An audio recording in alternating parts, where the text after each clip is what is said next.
여러분들이 재건축하면 다 돈 벌시는 줄 아시는데 그거는 옛날 얘기입니다. 이제 미국의 금리 인하가 우리 부동산 시장하고는 연관성이 없는 걸로 보는 게 더 합리적인 판단 같아요. 제가 볼 때. 공급 부족 얘기가 요즘에 나와가지고요. 그 요즘 나오는데 그건 뭐 2009년도하고 대자뷰고 이거만 맹신하고 지금 들어가야 돼 이건 아니다. 전혀 아니죠. 전혀 아니다. 노무현 정부 때 미친 집값인데 지금 무슨 집값이에요? 요즘 질문 많이 들으실 것 같아요. 네, 부동산 요즘 고민들이 많으시죠. 그렇죠. 네, 네. 이거 어떻게 되는 거냐. 전반적인 분위기는 지금 관망인 거죠. 네, 일단 강남 일대하고 뭐 신고가 이런 것들 때문에 조금 기사들이 네. 긍정적이고 뭐 상승 유도를 하는 어떤 기사들이 좀 많은데요. 네. 실제 시장은 제가 조사해 보니까 4월 한 달 6대 4나 5.5대 4.5 정도로 하락 거래가 조금 더 많아요.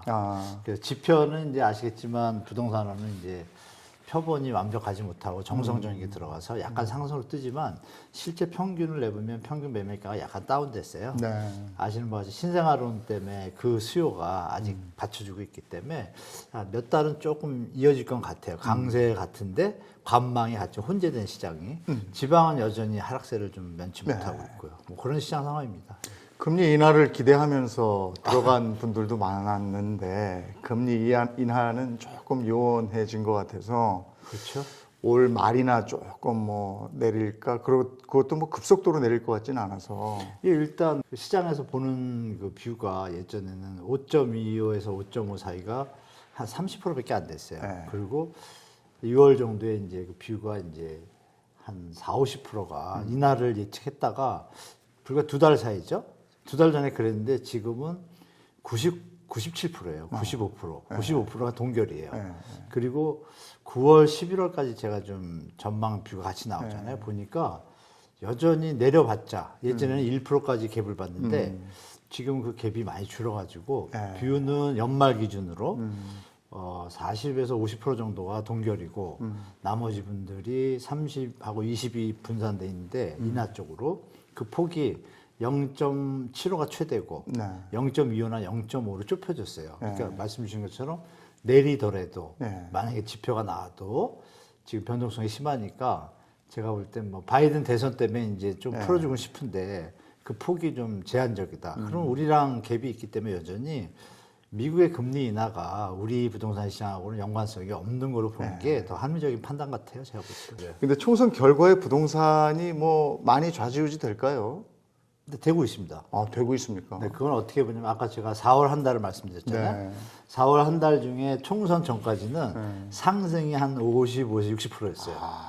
그러면서 계속 경험을 했는데 하락이 좀 더 적었고 총선 딱 끝나자마자는 이제 하락이 좀 많아진 거예요. 이걸 합하니까 말씀드린 대로 평균이 약간 밑으로 갔다는 얘기는 총선 이후에는 하락 거래가 더 많았다는 얘기거든요.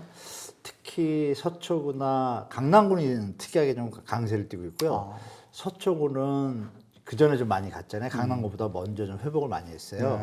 그러니까 서초구는 또 의외로 거래가 절벽이 일어났어요. 그리고 강남구는 압구정 현대발 신고가 때문에 약간 붐이 좀 살짝 불었고 그 반면에 뭐 금관구하고 노도강은 여전히 뭐 40, 40% 하락한 수준에서 변동성을 가지고 있는데 그러니까 지금 말씀 주신 대로 총선 이후의 분위기는 확실히 제가 보기에는 그냥 여러분들이 보시는 부동산이나 지표들을 보면 막 살아나는 것 같지만 평균 기준점이라는 게 있잖아요. 우리 학생이 90점 맞으면 잘 본다 그러지만 40점에서 50점 맞으면 잘했네 이런 소리는 안 나오죠. 부모는 할 수 있지만 그러니까 그런 기준에서 보면 그 뭐 매수 우위 지수라든지 여러 지표 매수 우위 지수가 100이 평균이거든요. 근데 우리 시장 좋을 때 한 120, 130 막 가요. 100에서 0에서 200까지인데 100이 평균이고 평균이래야지 이제 정상적인 시장인데 지금 20대에서 놀다가 지금 이제 30대로 올라왔어요. 인천은 여전히 20대, 지방도 20대고 대구 부산은 11, 12밖에 안 해요. 100이 평균인데 그게 뭐냐면 10명이 팔고 있는데 1명이 산다는 얘기예요. 그 매수 우위 지수라고. 그 지표가 올라가긴 올라갔지만 너무 미약한 거죠, 힘이. 근데 그게 뭐냐면 작년에 특례 때 많이 회복이 된 거예요, 일시적으로. 그래서 다시 붙으려고 하는데 뭐 시청자분들도 아시지만 뭐 예전에 이런 유명한 말 있잖아요. 삶이 뭐 나아지셨습니까? 약간 상위 계층 분들은 괜찮거든요. 자본 수지가 계속 늘어나니까. 다만 시장은 상위계층만 움직이는 게 아니라 네. 중산층 분들이 시장에 가세를 해야 이게 네. 상승이나 어떤 트렌드가 나오는 거잖아요. 근데 중산층 이하 분들이 지금 감소하는 추세잖아요. 그러니까 이런 부분을 생각해 보실 때 총선 이후에 시장이 쉽게 살아나기 쉽지 않다. 다만 신생아론발 어떤 호재로 조금 시장이 유지되고 있고 추가적인 게 하나 있죠. 서울시에서 오세훈 시장이 이제 재건축 재개발 활성화로 이제 인센티브를 넣어가지고 재건축 현장들이 좀 사업을 못 하고 있으니까 재개발도 마찬가지고 그 인센티브를 좀 용적률을 올렸습니다. 그래서 그 부분이 조금 호재는 되는데 제가 사업성이나 현장 상황을 보면 그거 갖고 이 사업을 계속 추진하거나 갑자기 하기 힘들던 게 할 수 있다 이런 분위기는 전혀 아닌 것 같고 조금 나아진 상태. 그래서 이제 재건축 시장이 조금 움직이려고 하는데 거래가 따라붙지는 않고 있습니다. 예. 아니, 저희가 화면에서 발췌해 놓은 게 부동산 시장의 예측글이에요. 요걸 모아놨는데 요걸 하나씩 분석해 보면서 오늘 그 전반부 시간을 좀 여러분과 함께 하도록 하겠습니다. 먼저 첫 번째인데 금투세 도입에 따른 주식 메리트가 하향하고 부동산 투자 메리트가 상승할 것이다. 이런 글이 올라와 있네요. 근데 지금 적용되는 건 아니잖아요. 금투세는 뭐 아시는 바 같이 5천만 원에 대해서 양도소득세인데 이게 뭐 소비자분들의 개미분들의 어떤 물론 뭐 이제 정부나 이걸 낸 행정 쪽에서는 그 1%밖에 안 된다. 1년에 보면 비용이 그러니까 부자들이니까 내도 된다라고 하는데 근데 여기서 이제 문제는 뭐 저보다 다 잘 아시겠지만 해외에서 금투세를 낸 데는 거래세가 없잖아요. 네. 그러니까 이제 울며 겨자 먹기로 그럼 거래세를 그럼 빼야 되는데 세원이 모자르니까 기재부에서도 좀 반발이 있고 그러니까 그 0.2던 거래세를 갖다 0.15로 낮췄단 말이에요. 근데 의미가 없죠 그게. 그러니까 반발이 일어났고 원래는 작년에 시행하려던 거잖아요. 그거를 뭐 야당 대표하고 여당 대표 만나서 합해서 2년 유예해서 내년이잖아요. 내년인데 이거에 대해서 이제 공약으로 나와가지고 이게 시끄러졌잖아요. 뭐 폐지하겠다, 뭐 하겠다 그랬는데 이거에 대해서 혼동스럽죠, 사실. 소비자들이나 해당되는 분들은. 금투세가 만약에 시작되면 제가 알기로는 양도소득세 내는 분들이 한 10,000명에서 한 10만 명 정도 늘어난 걸로 알아요. 그러니까 10만 명에 해당되는 분들, 어떻게 보면 상위 계층인데 정부의 입장 부자니까 더 내라는 얘기인데 그게 뭐 해외랑 비교할 때도 약간 균형이 좀 안 맞고 이러니까 좀 잡음이 많죠. 근데 중요한 건 이거를 갖다가 부동산으로 간다. 지금 뭐 아무런 정리가 안 됐잖아요. 그건 아닌 너무 것 빠른 얘기죠, 그렇죠? 이건 아닌 것 같다. 네, 이거는 뭐 어느 분이 이거를 요약한지 모르지만 부동산을 긍정적으로 끌기 위해서 이거를 갖다가 좀 지렛대로 썼는데 전혀 이렇게 근거가 100% 없다고 할 수 없지만 좀 약하죠? 뭐 그렇게 말씀드릴게요. 알겠습니다. 두 번째, 세 번째는 비슷한 내용이라 한번 네. 정리해서 재개발, 재건축 추진 중인 사업자는 어려워질 것이다. 리모델링은 알아서 살아남기. 그리고 일기 신도시 재건축은 없다고 보면 된다. 없다고 보면 된다. 없다고. 세게 얘기하셨는데. 이게 어느 분이 하신 건지 모르겠네. 이름은 안 밝혀주셨기 때문에. 실수하신 거죠. 일기신도시의 선도구역은 좋은 거죠. 네. 일단 용적률이 뭐 500% 가니까 이건 뭐 잘못 얘기한 거죠. 이분이 수준이 그러니까 제가 볼 때 완전 전문가는 아니시고 이제 약간의 부동산 투자 좀 해보신 분 같은데 그러니까 이제 재건축 재개발에 대해서 보는 뷰는 비슷한 것 같아요. 근데 이 공약하고 상관없이요. 이 사업성이 1번입니다. 사실 재건축 재개발 현장은 사업성이 1번인데 여러분도 아신 것처럼 건축자재비가 올랐으니까 그만큼 수익은 감소할 거 아니에요? 감소한다는 얘기는 부담금을 낼 돈이 늘어나다는 얘기잖아요. 근데 주민들이 아시겠지만 투자자들은 다시 그걸 분양을 받은 다음에 매도할 생각을 계시지만 실거주자분들은 그게 아니잖아요. 근데 내가 집을 하는데 자꾸 빚이 늘어나? 그러니까 이제 자꾸 주민 간의 갈등이 생기기 시작해서 사업성 문제로 주민들이 사업 진행이 잘 안 되는 거. 그렇다 보면 예전에 기억하시겠지만 2008년, 9년 때도 막 이런 시기 있을 때 2011년, 12년에 기억나실 거예요. 뭐 착한 분양가. 조합이 스스로 분양가를 낮춰가지고 하신 적 있잖아요. 그걸로 가기 전까지는 이게 사업성이 약하니까 아까 말씀드린 오세훈 시장이 이거를 받쳐준다고 던졌는데 그래도 이게 사업성을 회복하기 좀 쉽지 않은 상황. 그러니까 결론은 주택 가격이 조정이 되고 근데 이건 또 더 중요한 게 하나 있습니다. 이분은 이렇게 얘기를 하셨는데 제가 우리 셀코 TV 시청자분들한테 재건축 투자의 어떤 팁도 되고 분명히 체크하셔야 되는데 여러분들이 재건축하면 다 돈 버시는 줄 아시는데 그거는 옛날 얘기입니다. 이제 왜냐하면 뭐 우리 앵커님도 아시지만 70년 초에 지은 것들은 용적률이 아파트들이 5층을 해가지고 시범 단지들이 많고 주공에서 많이 지어서 보통 100에서 120, 많으면 150%예요. 근데 우리가 그 아파트 짓는 그 용적률의 상한 용적률이 250%거든요. 네. 여기다가 이제 내진이라든지 뭐 건축 디자인 같은 특화를 하면 이제 인센티브가 들어가서 뭐 280도 가고 그래요. 그러면 150%가 피크라고 해도 250, 280%는 거의 2배잖아요. 네. 그러니까 당연히 집을 짓고 돈이 남기도 하고 뭐 충분히 황금알을 낳는 거라고 볼 수가 있었어요. 그런데 이제 그 시간이 지나서 1980년 일기 신도시죠. 1990년부터 막 들어간 것들은 평균이 180이고 220 사이예요. 근데 이 아파트들은 그러면 250이나 280 할 때 늘어나는 비율이 예전보다 훨씬 적잖아요. 네. 그러니까 당연히 사업성이 떨어지죠. 그런데 건축비 많이 올랐어요. 그러니까 이게 여기서 이제 걸리는 거죠. 허들이 사업성이 약하니까.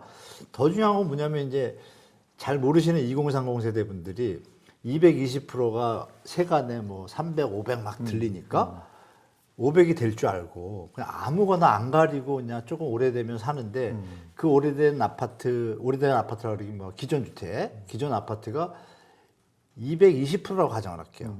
이거 거의 답이 없어요. 근데 이거를 지금 정부도 알고 있는데 자꾸 그거를 오픈 안 하고 고쳤어야 되는 게 정상이잖아요. 사업이 안 될 때는. 근데 그거를 한쪽은 접어두고 그냥 리모델링이나 재건축으로 막 가니까. 근데 해외는 아시는 바와 같이 이런 부분에서 수성 관리 유지에 대한 매뉴얼이 계속 정부 차원에서 지원을 해줘요.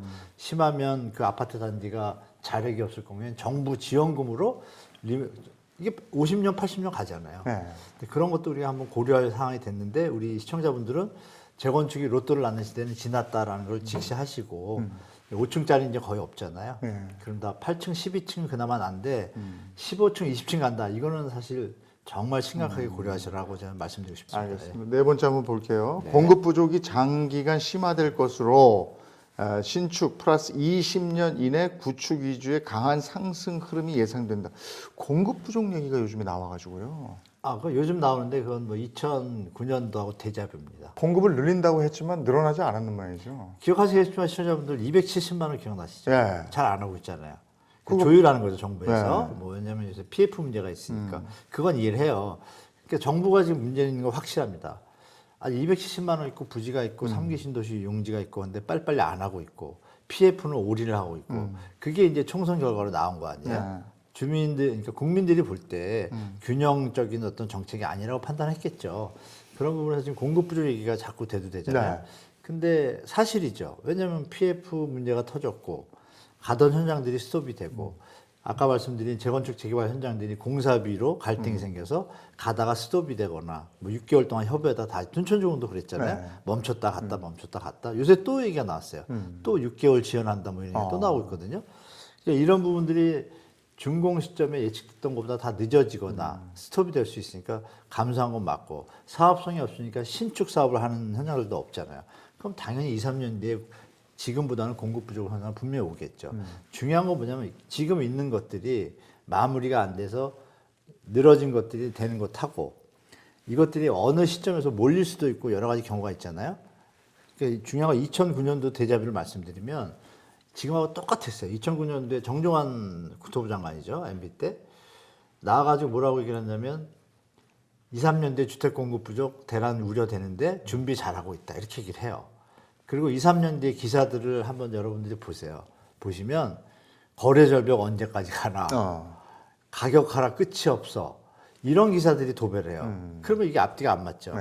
근데 그 데자뷰를 지금 또 하고 있어요. 그래서 시청자분들한테 드린 말씀은 공급이 부족하더라도 경제가 좋아지고 소득이 늘고 주택 가격이 적정하면 당연히 가격이 오를 수가 있겠지만 지금은 우리 계속 몇 년 동안 얘기했잖아요. 너무 미친 집값이다. 노무현 정부 때 미친 집값인데 지금 무슨 집값이에요? 이건 거의 뭐 사이버 우주 유체 이탈 수준이거든요. 제가 볼 때. 전 세계에서 그러니까 IMF, OECD 경고를 계속 하잖아요. 그래서 드릴 말씀은 뭐냐. 현재 가격이 우리 소득이 받쳐줄 수 있는 수준이면 공급이 부족하면 당연히 수요가 몰리니까 올라가겠죠. 근데 지금은 그런 상황이 아닌 거예요. 그러니까 수요 공급의 법칙은 경제학에서 다른 어떤 요인들이 안정적이고 고정이라고 가정하고 만들어진 법칙 수요 공급이잖아요. 다만 여기서 수요 곡선이나 공급 곡선이 움직이는 거는 다른 외적 요인, 가격이 높다든지 이러면은 없어지는 거잖아요. 완전히 다른 쪽으로 가잖아요. 그러니까 지금 대한민국은 지금 그 상황이란 얘기죠. 경제가 지금 만만치 않고 경제 성장률이 둔화되고 있고 인구 감소하고 있고 지금 19만 쌍이거든요. 결혼쌍이. 근데 3년 뒤에는 16만, 17만으로 줄어요. 그럼 자꾸 수요는 감소하는데 중산층은 지금 아시는 바와 같이 가처분 물가가 올라서 가처분 소득이 줄어서 상위층은 원래 자산이 있으니까 자산 증식이 되지만 중산층 이하분들이 실소유자가 붙어야 시장에 붙잖아요. 그 경제 펀더멘털의 체력이 너무 약하잖아요, 지금. 자영업자분들도 힘들고. 이게 지나간 다음에 어느 정도 적정 가격이 됐을 때라면 지금 말씀하신 수요 공급 논리가 이제 출발하겠죠. 그러니까 제가 시청자들한테 말씀드리고 싶은 건 뭐냐면 수요 공급의 법칙이 경제학의 모든 법칙이 가정법이에요. 다 무엇이 좋다라면 이건 어떻게 될 거다라는 건데 이게 변하면 경제학자들이 경제 위기를 못 맞추잖아요. 그걸 말씀드리고 싶어요. 그러니까 2009년도에도 똑같이 지금 이렇게 진행됐고 11, 12년도에 마지막으로 드린 말씀은 그 당시에 분양 잘 되고 막 했던 것들이 정부가 정책을 똑같이 썼거든요. 그때도 11, 12년도에 서울하고 수도권에 입주하는 아파트, 그러니까 물량이 적었겠죠. 입주 물량이. 아파트들이 마이너스 P가 30에서 40%입니다. 이거 보도 한번 찾아보세요. 저는 뭐 거짓말을 하지 못하는 사람이니까 다 확인하고 말씀드린 거니까 지금 그 논리는 말씀드린 대로 전제가 있다라면 가능하지만 지금은 그런 상황은 아니다라고 말씀드리겠습니다. 2, 3년 후에 공급이 부족하다. 이것만 맹신하고 지금 들어가야 돼. 이건 아니다. 전혀 아니죠. 네, 전혀 아니다. 네, 네. 자, 5번째입니다. 똘똘한 한 채 방향으로 귀결될 수 있으며 서울 및 수도권, 인천 각 핵심지로 수급이 몰릴 가능성이 있다. 이건 늘 이래왔던 거 아닙니까? 그러니까 다주택자들이 뭐 불리해지고 이어서 썼는데요. 그러니까 그런 거죠. 일단 총선이 끝났잖아요. 그럼 세제 완화를 기대하시는 분들이 계시잖아요. 다주택자분들이. 근데 세제 완화가 안 되면 부담이 되겠죠. 이건 국회 통과죠.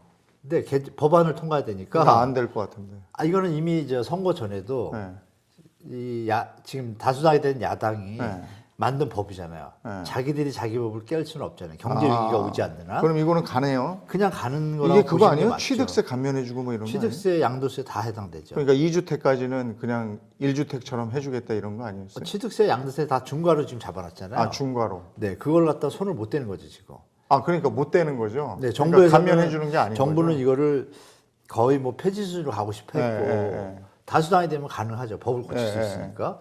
근데 지금 막혀버렸잖아요. 그러면 다주택자분들은 어떤 생각을 할까요? 아이고 이거 세금 그대로 물어야 되네. 그 와중에 근데 이 부분이 먼저 2주택까지 이제 괜찮대 그래가지고 일시적 2주택자 나중에 이제 소급 적용까지 해준다고 그랬으니까 사야지 하고 산 분들도 있을 거예요. 많아요. 근데 이게 많았어요. 법을 통과해야 되니까 근데 안 될 거란 말이에요. 네. 그래서 이거는 세금 내야죠. 세금 내야 되는 거죠. 네, 그러니까 이런 거죠. 뭐 다주택자분들이 야 그래도 뭐 여당이 이길지 모르고 야당이 이길지 모르니까 기다렸다 사 그랬는데 아니야 이길 거 하고 딱 샀어요. 그럼 얘기가 친구 간에 달리겠죠. 거봐 내 말이 맞지. 넌 물렸어. 이러면 이분은 따라서 살아갈까요? 안 가잖아요. 그럼 이분은 팔려고 할 거 아니에요. 그게 어디서 나타나요? 매물량이 지금 늘어나잖아요. 뭐 이런 거 좀 잘 같이 보시면 좋을 것 같습니다. 마지막 문항인데요. 무주택자라면 고민할 시간적 여유가 그리 길진 않을 것. 이건 무슨 뜻이에요? 이 질문 보고 제가 이분이 전문가 어떤 전문가인지 모르지만 갭 투기를 많이 하신 것 같아요. 사란 얘기잖아요. 그렇죠. 조금 있으면 오르니까 고민할 쪽 패턴이잖아요. 맞아요, 그거예요. 뭐 무슨 근거에 있어요? 글쎄 그건 저는 제가 가지고 있는 근거는 없잖아요. 그냥 얘기하신 거고. 네.